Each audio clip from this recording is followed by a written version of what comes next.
All right, I'm back on it. Gratitude journaling. And I'm not gonna lie, didn't take very many days. I haven't been doing it long. And I'm already feeling a lot better. So I figured, since I was writing down some things that I have to be grateful for, that I would find 5 that are not only applicable to me, but have a 99.9% chance, I think, of being applicable to you as well. So I want to share them because maybe, although my day is better, it can make your day better too. So let's try it. First off, I was thinking, it seems like a minor thing, but the fact that all my limbs are working actually is one of the biggest things that I can possibly be thankful for. Sometimes we think of all the disadvantages that we have in life, but I was walking today. I was just thinking the fact that I even have the ability to walk, the ability that I can even move my arms right now, gives me so many advantages over if I didn't have that. It just is a hard one to explain almost because it seems so simple, but it's something we take for granted. Just having the ability to do that gives me so much freedom. And I've never considered myself the smartest guy, but knowing that I don't have any serious cognitive impairments, right? I'm not mentally challenged necessarily. You know, even for people are, I think that there's certain ways in which we can all improve. Point is, this is the point. This is working. This is all working. So what excuses do I really have to not improve? I don't really have that many excuses. Everything's working. If it's not working at the level that I want it to, that's already my own fault. So that's point number 1. And I think that more than likely that applies to you as well. And so, hey, maybe you're not where you want to be physically. Maybe you're not where you want to be mentally even, right? I've been talking about focus and wanting to do a lot more of that. It's my own fault. I can work on that. I can fix that. And the fact that I can fix that is super exciting. All right, number 2, what have I got here? Oh, this one's pretty straightforward as well. The fact that you can even watch this video means that you have access to information, which is something that a lot of people don't have. People in previous generations, even my parents' generation, even honestly me early on in life, I didn't have access to just everything that I wanted at my fingertips. I don't want to go too into this one because I think it's overplayed. We all kind of know it, but we don't really let that sink in. The point is, we actually can really know anything we want to. It just comes down to, are we willing to put in the work, right? So you can start a business completely online, completely from your home, you know, off your phone. That's crazy. And that's something that a lot of people didn't have access to, right? You would have had to go into the factory, just work 8 hours a day, 5 days a week back in the day. And some people say times are maybe tougher now, but you have opportunity. I think a lot of opportunity comes from that access of information and just what technology does for us in general as well. So I think that's a good thing. Caveat to that is I think it's also something to be wary of as well, because the overconsumption of some of this information, be that YouTube like I watch, can just honestly cloud you a little bit. It's still good to actually spend time with your own thoughts.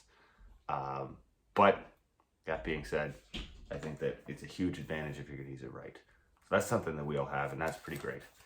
Point number 3, if you don't have family, friends, or a community, you do have the power to create those things, which is a beautiful thing. Like, you know, I think of all the valid arguments that people have for why their life is bad, it's loneliness. I really sympathize with people when they express that to me. Like, I've lost people in my life and I feel a loneliness that comes with not having them anymore, but I've always had somebody. I've always had, you know, at least a handful of people. I've always had family that was very loving to me.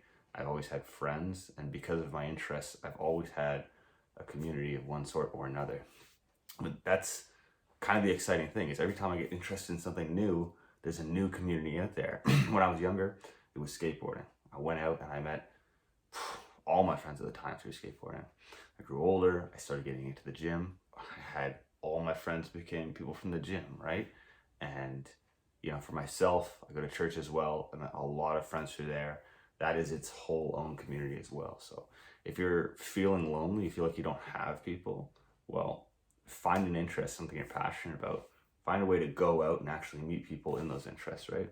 If it's something physical, right, skateboarding, and the gym were examples of things that, you know, I actually had to physically go somewhere and I would find other people that were like-minded. So if yours isn't quite like that, maybe think outside the box a little bit, try and find something that is going to incorporate people or some kind of community aspect, and it will for sure improve your life. And no matter who you are, you do have access to that.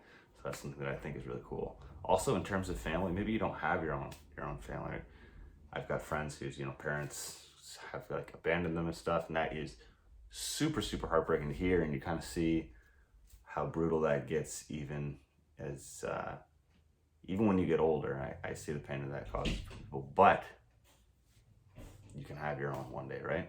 Maybe you're not ready for it, but just knowing that you have that hope, that that's something that you can work towards, I think is really, really exciting. So look, they're out there, right? If you don't have any friends, I'm telling you right now, I have 4 subscribers. Drop a comment on here and we'll talk and we'll be friends, first of all. But even outside of that, there's a lot of other people out there that are lonely, they don't have any friends, and they will be more than happy to be yours. You just have to be willing to put yourself out there and go out and find them. So it is an exciting thing, whether you have them or not, that you can. Point number 4, you have the means to make someone else's life better. So on this one, I had this conversation with a friend the other day, and he was kind of acting like he didn't really have the means to make anyone's life better because he didn't have the finances to do so. But that's just one way that you can do it, right? It could be your money, right? You can help someone out financially, but also you can help somebody else just with your time, right? I don't know, even like my grandma, like, you know, she needs something moved in her house. I can go there and move it. That's a very small thing for me because, like, point 1, I'm able-bodied. I take for granted that this is actually a useful thing. She doesn't have access to that. She's 90 years old. She can't just move a couch or something like that. I can. It's very little for me. It's a resource I have. I don't need half a penny to do it. I only need like 10 minutes of my free time, and it's something that greatly affects her, like makes her life better if I can do a small task for her. And it brings me a lot of joy. And one thing I've noticed, there's that old saying that goes like, it's better to give than to receive. It's not just with gifts. I think anytime that you can do something for somebody, it's going to feel better even if somebody did something for you. Now, obviously you don't want to spend your whole life just doing things for other people and never receiving anything, because eventually you can feel a little bit taken advantage of. But look, I think the more that you pour yourself out there, the more that you get back. So it's an exciting thing, definitely a good place to start. At the very least, don't worry about what other people are doing for you, right? That's just going to get you in a negative spiral anyway, because a lot of people feel hard done by in the world. It's not worth focusing on that. Just think about what you can do for somebody else. Go out and do it. Let it be a small thing at first. Maybe scale it up. Do whatever it is that you want to do. There's something you have access to do that will help somebody, will make their life better, and you will probably benefit from it more even than they will. So that's one that I want to do a little bit more of, actually, because there's a lot of joy that comes from that. I tend to isolate a little bit sometimes.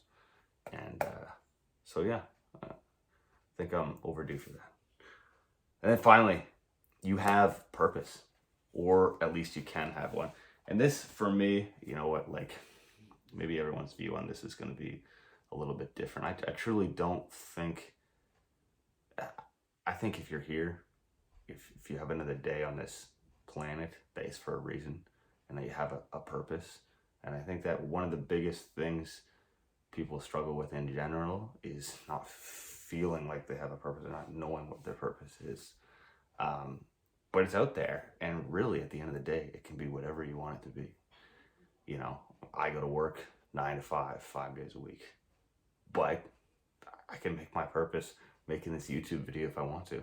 Maybe one person watches the YouTube video and they really love it, right? Then that's what I want to be my purpose, man. I'll keep doing everything else I got to do, but it can be whatever I want. So that last point was a little bit incoherent almost, but I hope you get it.